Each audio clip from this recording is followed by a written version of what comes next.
Welcome to On the Edge with JP Devine from Central Maine Sunday. On the Edge with JP Devine audio is sponsored by Sprague & Curtis Real Estate, the largest full-service real estate brokerage in Central Maine's capital region. Selling properties, helping people, getting it done. Visit their website at spragueandcurtis.com. Now here's JP Devine.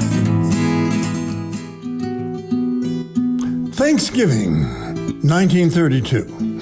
We were at my Aunt Winnie's on Itasca and Pennsylvania Avenue, or so I'm told.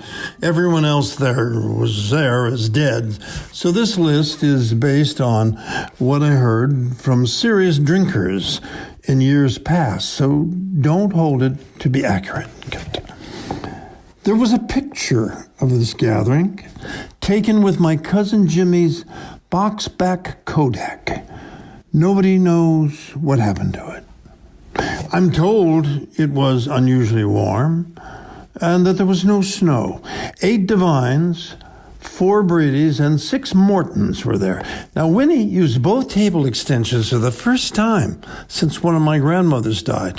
The turkey was donated to my cousin Bill Brady by the Democratic ward boss he had helped get elected.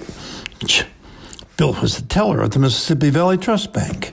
He later became a vice president. I am 2 months, 2 weeks old. Franklin Delano Roosevelt had just been elected. The British had thrown Mahatma Gandhi in jail, and we had done the same with Al Capone. Someone at the end of the table read an item from the St. Louis Post-Dispatch that said, people in Russia were starving to death. My Uncle Pete reportedly replied, so am I. Let's eat. My mother is holding me on her lap, and everyone wants to hold me, so I am passed around with the sweet potatoes. It's the belly of the Great Depression, and everyone's thankful for each bite. Thanksgiving, 1941. It's the first Thanksgiving since my father died in March. So the atmosphere is a bit like Skeeter O'Neill's saloon had just burned down. We're dining at Winnie's again, and only one table divider is used. This, I know, because I helped put it in. Harry, my father's first son by his regrettable first marriage, is here. My mother never liked him, won't sit next to him, because he's been drinking as usual and has razor cuts on his face. He asks Uncle Pete, is Skeeter's open on Thanksgiving? And then he leaves. My sisters and their husbands are there, and 2 of my 3 brothers. Bud, the oldest, joined the Navy. He hasn't been home for holidays since his girlfriend, Carmen Menendez, married a St. Louis Browns ball player. Today, he's stationed in Hawaii at a place we had to look up on the map, Pearl Harbor, an obscure location that will soon be easier to locate. Thanksgiving, 1945. It's snowing. All 4 brothers and 6 cousins are at sea in the South Pacific.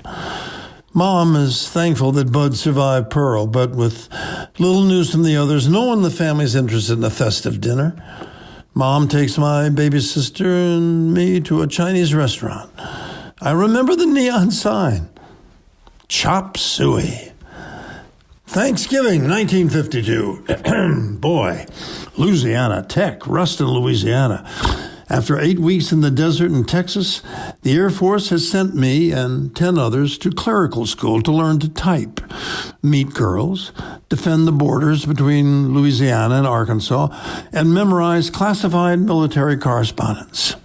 Scoop Larkin, son of a newspaper editor from Mattoon, Illinois, who always keeps a hip bottle of booze in his locker, and I have been here since September, and having fallen in love with 2 gorgeous Kappa Delta girls, decided not to go home for Thanksgiving and instead dine with them.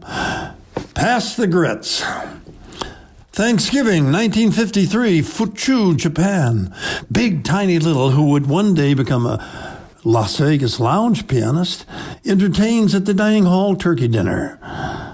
Scoop and I pass on this, and instead we take the train into Tokyo to dine at a German restaurant on the Ginza with, serendipitously, 2 Danish Red Cross ladies. While we dine, we have our picture taken by the roving photographer, an older man with a limp and a bad tick, whom, we learn, was a German officer in the last war. And you wonder where they get those ideas from movies. There were others through the years, some too sad to recall. In no particular order, they were San Francisco, 1954, having arrived from the Far East a day before Thanksgiving and still in uniform. I was given a free meal by the owners at the top of the Mark, above the Mark Hopkins Hotel. Thank you. Working in New York at several hotels through 2 or 3 Thanksgivings, I dined at a Walgreens drug counter, chock full of nuts, Dominic's Italian Restaurante, the House of Chan, Picciotto's Grotto, the late Broadway star Jeannie Bell's nice apartment on East 75th, and Joya Feldman's family on Avenue M in Brooklyn. Now, that one might have been a Seder. I was there often. Every year since 1984, here in Waterville, I have spent Thanksgiving with good Lebanese friends, and she, who has, for 57 years, with Jesus' help, saved my Thanksgivings, my heart, and my tattered soul. Happy Thanksgiving. See you next year.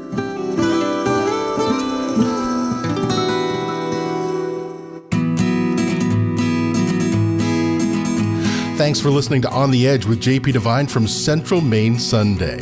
On the Edge with JP Devine is sponsored by Sprague & Curtis Real Estate, the largest full-service real estate brokerage in Central Maine's capital region. Selling properties, helping people, getting it done. Visit their website at spragueandcurtis.com. Make sure you pick up Central Maine Sunday this week wherever newspapers are sold, and visit our website at centralmaine.com.